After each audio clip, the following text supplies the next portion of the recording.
Welcome to the lab. You're in the middle of a sentence. You know exactly what you want to say. The word is right there. You can almost feel it. And then it is gone. You stand there, fingers snapping, searching for something that was in your vocabulary yesterday, last week, your entire adult life. And for a fraction of a second, a cold thought moves through you. Is this how it starts? We need to talk about that moment, because for most people over 60 who experience it, the answer to that question is no. Forgetting words mid-sentence is not early dementia. It is a specific, well-understood change in the brain's word retrieval system, and it is driven by 4 correctable factors that most people have never been told about. Today we are going to cover all 4 causes and 4 specific evidence-based fixes you can start using this week. Before we go into the science, we want to ask you something. When does the word-finding difficulty hit you hardest? Is it in conversation? When you are telling a story and the name of a person or a place just disappears? Is it when you are tired at the end of a long day? Is it in a moment of stress when someone is waiting for your answer and the pressure makes it worse? Write it in the comments right now, 1 sentence. Because understanding when it happens is actually the first step in understanding why, and your answer may help someone else in this community feel less alone with something they have been quietly worrying about for a long time. Here is what is actually happening, and what it tells us this is not. Language retrieval is a 2-step process. First, your brain identifies the concept you want to express, the meaning. Second, it accesses the specific phonological form, the sound of the word. This second step is controlled by a network involving the left temporal lobe and the prefrontal cortex. After 60, processing speed in the prefrontal cortex slows. This does not mean words are being lost. The word is still in storage, fully intact. What slows is the retrieval pathway. Research published in the journal Neuropsychologia describes this as a deficit in lexical access, lexical access, not memory storage. The concept is there. The route to the sound of the word becomes temporarily blocked. This is categorically different from the word loss, seen in Alzheimer's disease, where the semantic memory, the meaning itself, begins to degrade. If you cannot find the word for a familiar object but you know exactly what it does and what it looks like, that is lexical access delay, not dementia. What drives that delay is what we are addressing today. Because number 1, sleep deprivation, and it is the most underestimated driver on this list. During deep sleep, specifically slow-wave sleep, which declines significantly after 60, the brain performs a process called memory consolidation. This is when the language network rehearses and strengthens the neural pathways connecting concepts to their phonological forms. Think of it as the brain filing the day's vocabulary into long-term storage and reinforcing the retrieval routes. When slow-wave sleep is insufficient, whether from insomnia, early waking, or sleep apnea, this filing process is disrupted. Words that were perfectly accessible the day before become harder to retrieve the next morning because the overnight consolidation pathway was incomplete. A study published in the journal Sleep found that even a single night of poor sleep significantly impaired verbal fluency and word retrieval speed in adults over 60. Performance that recovered after adequate sleep was restored. The practical implication: if your word-finding difficulties are worse in the morning or after a poor night, sleep quality is likely the primary driver, not cognitive decline. Cause number 2, chronic stress, and specifically, what elevated cortisol does to the brain's language center over time. Cortisol is your primary stress hormone. In short bursts, it is useful. But when cortisol remains chronically elevated, as it does in many older adults managing health concerns, family responsibilities, financial worries, or bereavement, it has a measurable damaging effect on one specific brain structure, the hippocampus. The hippocampus is not just involved in memory. It plays a critical role in the rapid, flexible retrieval of stored information, including words. Research published in the journal Neurobiology of Aging found that chronically elevated cortisol was associated with reduced hippocampal volume and significantly impaired verbal memory performance in older adults. This explains why word-finding failures are so dramatically worse when you are stressed, anxious, or under pressure. It is not that the stress distracted you. It is that elevated cortisol in that moment is actively suppressing the retrieval pathway in real time. The good news: cortisol-related hippocampal impairment is substantially reversible with stress reduction. Diaphragmatic breathing, gentle physical activity, and social connection are three of the most robustly evidence-based cortisol regulators available without prescription. Cause number 3, dehydration.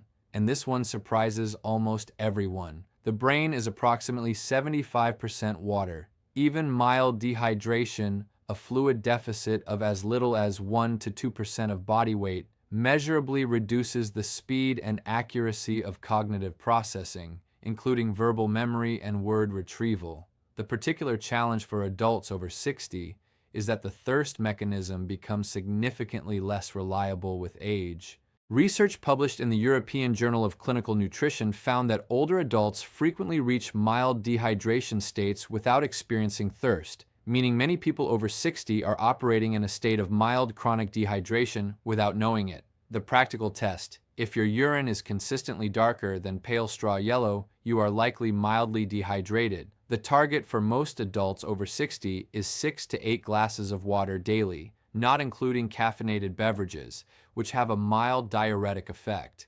If your word finding is noticeably better after you have had a large glass of water, that is a strong signal that hydration is a contributing factor. Cause number 4, social isolation. And this is the one most people have not considered. Language is a use-it-or-lose-it system. The neural pathways that enable rapid, fluent word retrieval are maintained and strengthened by regular activation, meaning regular conversation. When social interaction decreases, those pathways receive less frequent exercise, and retrieval becomes progressively slower. Research published in the journals of gerontology found that older adults with low levels of social engagement showed significantly faster rates of verbal fluency decline than those with regular social contact, independent of other health factors. This does not mean you need to attend social events you find draining. It means that regular, substantive verbal conversation, whether with family, friends, a neighbor, or even participation in an online community, actively maintains the language retrieval network in a way that reading or watching television does not. Speaking is the training. Passive reception is not. Fix number 1, active retrieval practice, the single most evidence-supported technique for strengthening lexical access pathways. The principle comes from cognitive neuroscience. Every time you actively retrieve a piece of information, as opposed to passively reading or hearing it, you strengthen the neural pathway connecting the concept to its phonological form. The retrieval act itself is the training. Here is the practical technique. When you meet someone new, form a mental image that links their name to something specific about their appearance or something they said. Then, and this is the critical step, say their name aloud 3 times in the next 5 minutes of conversation. This active, spaced repetition creates a retrieval trace that is measurably stronger than passive exposure. Extend this to any word you have been struggling to retrieve. When a word escapes you and you eventually find it, do not move on. Stop. Say the word aloud, use it in a sentence, and picture what it refers to. That deliberate act of active retrieval after a tip-of-tongue experience has been shown in memory research, including work published by the Psychonomic Society, to actually accelerate the strengthening of the retrieval pathway rather than simply recording the fact. Fix number 2, the daily verbal fluency exercise. And this one takes 60 seconds. Verbal fluency training is one of the most consistently effective cognitive exercises studied in aging research. The task is simple.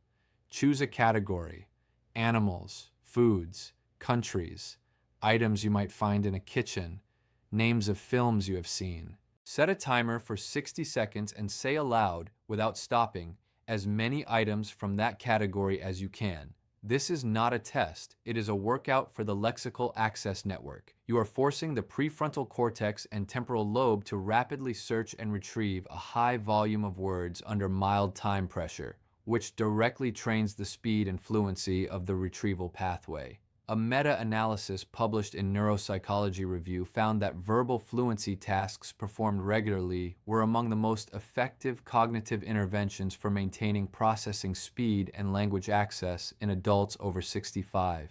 Do this every morning. Change the category each day. The variety forces broader activation of the language network. Over weeks, most people notice a measurable improvement in how quickly words come to them in ordinary conversation. Fix number 3, omega-3 fatty acids and B vitamins, two nutritional pillars with direct relevance to the word retrieval system. The white matter of the brain, the myelin sheaths that coat the axons carrying signals between brain regions, requires adequate omega-3 DHA, or docosahexaenoic acid, for structural maintenance. When DHA intake is insufficient, myelin integrity degrades and signal transmission between the language centers slows. A review published in the journal Nutrients found consistent evidence linking higher omega-3 status in older adults to better verbal memory and processing speed. The clinical recommendation from most nutritional neuroscience guidelines: 2 to 3 portions of oily fish weekly, salmon, sardines, mackerel, or a supplement of 1,000 to 2,000 milligrams of combined EPA and DHA daily. Always consult your doctor before starting any supplement, particularly if you take blood-thinning medications. B vitamins, specifically B12, B6, and folate, are equally critical. These 3 vitamins regulate homocysteine, an amino acid that at elevated levels is directly neurotoxic to the hippocampus and language processing regions. The VitaCog trial, a landmark randomized controlled study from Oxford University, found that B vitamin supplementation in older adults with elevated homocysteine significantly slowed brain atrophy in the regions associated with memory and language. Ask your doctor to check your B12 level and homocysteine at your next blood test. Both are measurable and both are correctable. Fix number 4, dual task walking.